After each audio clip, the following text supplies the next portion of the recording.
This is Entergy's Q3 2021 earnings call summary. Going through this call reminded me of just why utility companies are decent investments. Entergy is predicting their earnings per share is going to be $6 for the next year. And so I didn't do the math on that, but I am curious. Right now, the price is about 105. And so if we take 6, 5 there about 105. So it's about 5 or 7% for the year. And so the idea is that when you purchase a stock, of course, you're purchasing future earnings. And so if they're going to be growing at $6 a share every year, then that means that the stock price will appreciate by $6 a share. Now, our cutoff for profiting from the sale of a stock is 10%. So what that means is that potentially we'll be holding this position for more than a year if we hope to gain that 10%. We're also getting a decent dividend. I think it's somewhere in the neighborhood of 3% right now. So that's a little something on top of the price appreciation. But either way, it is a fairly stable investment. Again, I've said this before, but utility companies in the United States are very heavily regulated, and so the government basically dictates exactly how much they can make and when they can make it, which is not necessarily a bad thing because, hey man, we all need electricity, right? We all need heat. We all need AC. And so those things become really important. And so having a government to step in and make sure that no one's being taken advantage of in those cases is not a bad thing at all. And again, it makes for a very stable investment because you know exactly what you're going to be making from year to year. One thing, though, that was very troubling in the call, they discussed the effect of the storms that's been happening. Now, I do need to mention that they did miss their earnings expectations, and of course, the stock price is going to come down, which is really interesting, right? Because like I said before, a utility company knows exactly how much money they're going to make, right? So you don't think that there's going to be any sort of up and down in the price. It should be very straightforward and not move around at all. But, that's not how the market works. That's not market psychology. And so even though, again, you quote unquote know how much is going to be made, things like storms cause big problems. Now, I can tell you that in the call, they said that 65 million was the loss on Hurricane Ida, I believe it was, that knocked out power down in Louisiana.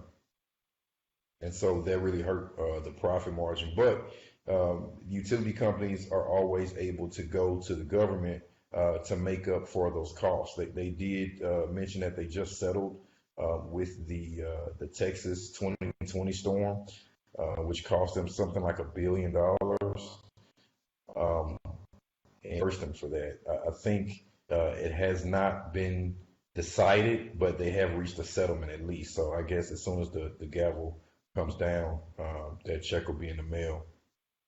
And that's been the case for all of the storm outages and losses that come from these storms. They did mention, needing to better prepare for storms because it appears that these storms are going to be more common. And so that's something to worry about, honestly.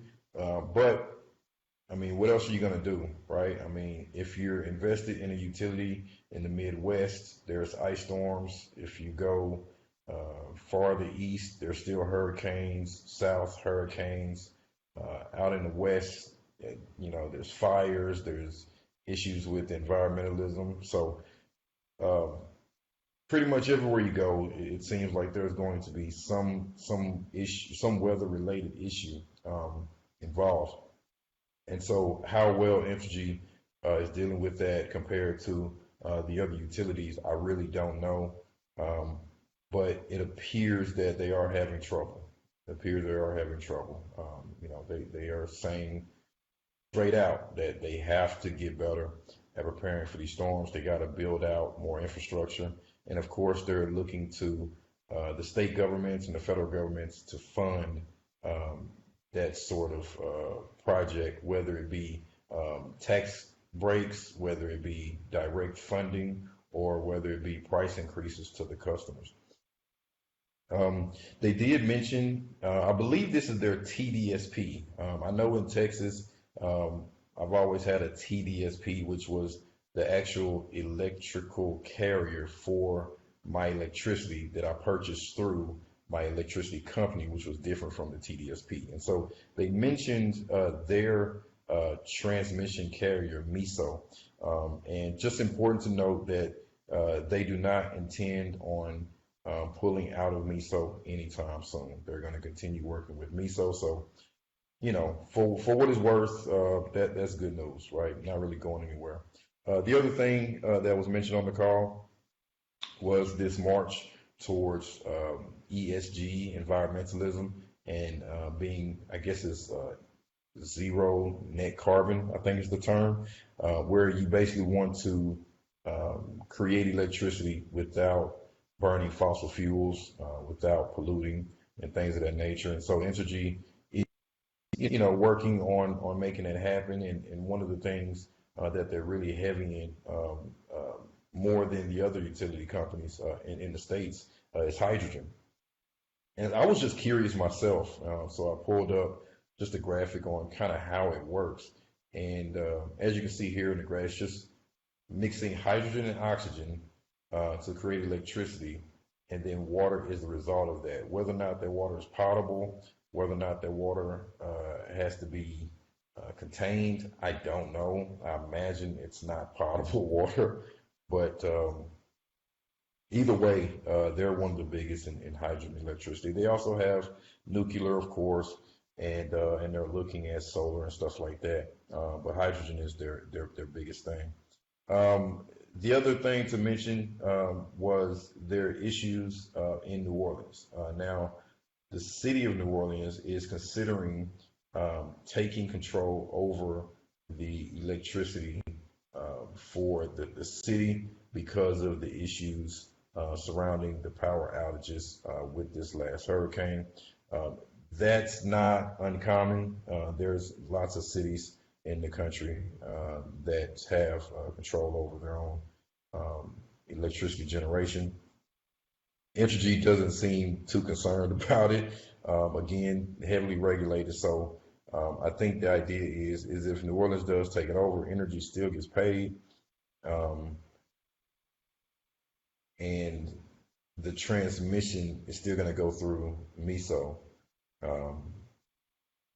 But I think maybe New Orleans is just going to work out some deal with Entergy, and then New Orleans will be responsible for maintaining and taking care of outages and stuff like that. I don't know all the details, but again, the executives don't seem to be concerned about the situation at all. One thing, though, that is an issue is that in these talks, right? So in these talks about whether or not New Orleans is going to take over electricity, there's also a rate case, right? And so I've discussed this before. I don't know if I'm discussing in detail, but what utility companies do is they go to these local governments and they submit what's called a rate case, right? And the rate case is literally making a case for how much money you're charging customers for electricity. All right. Now, these rate cases, they're good for sometimes a year, sometimes longer, but they're always coming up for renewal, right? And so they have a case pending with New Orleans, but nothing is going to happen with that case until something is decided with the city council on whether or not the city is going to take over the electricity. So that is an issue because they have a rate case. They want to, make some more money. Definitely want to get some money back on the 65 million that they lost due to the outages. And so it's a situation. and we'll definitely continue to monitor that and see where it goes. Um, in the meantime, profits are not going to change much. I think um, if maybe if we see a rate case not get done, uh, maybe if for whatever reason the federal government, state government says no, we're not going to um, uh, give you any sort of funding for the outages, and we're also not going to allow you to raise prices to make up for it. That can be a big issue. I don't see that happening, but it can happen, right? As of right now, we're looking at a $6 upside from roughly 104, 105.